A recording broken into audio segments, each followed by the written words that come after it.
Hi everyone, it's Richard Jefferson again, coming to you with another topic.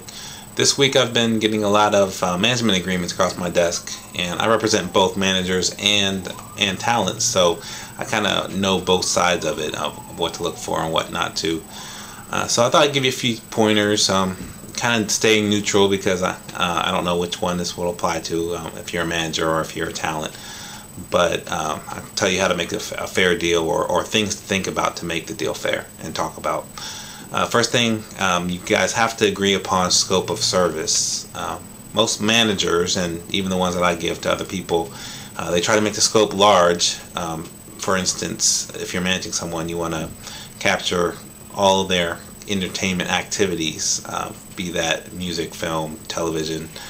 But if I'm on the talent side, I'm going to want to make that as narrow as possible, because maybe it won't apply to that manager. Maybe that manager doesn't have the expertise to actually do a certain area, whereas they do have an expertise.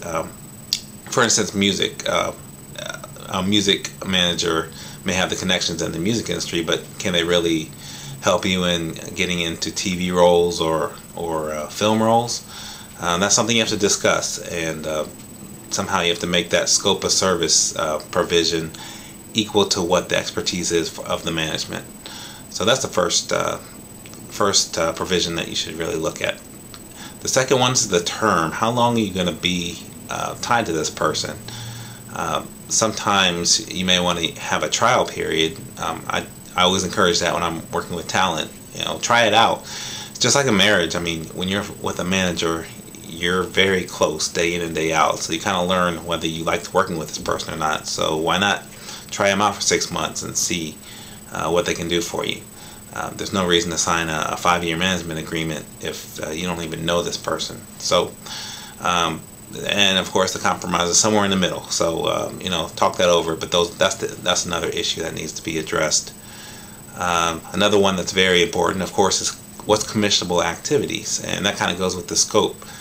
Should the manager commission off of something that you've already had ongoing? I just dealt with this with an artist that does a lot of concerts. She books them and books her gigs by herself, and she's doing very well at it, but now she wants to move into the recorded side, and a manager is trying to take her on. Should he commission off of what she's already got going and the tours that she's getting off of her experience? I don't think so, but that's something that you can negotiate and talk over. Maybe the recorded music will help her get more gigs. There are arguments on both sides, so you have to kind of weigh the options and come to some kind of a happy medium. And another thing that I usually encourage on both sides is to have a neutral accountant. That will help you with the money issues, because that's really what this all comes down to. Where's the money going? Is the money being accounted properly? Is the manager getting his fair cut? Is the artist getting his fair cut, his or her fair cut? So to alleviate all those problems, just hire a neutral accountant or a bookkeeper and have them divvy out the money. That makes things a lot easier. There are a lot of other things that can come up.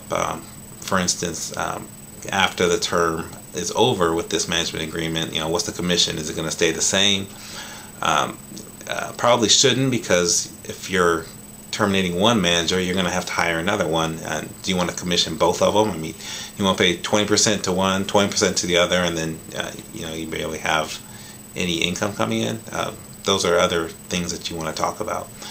So okay, of course I can't cover everything, but that's kind of a brief overview of management agreements.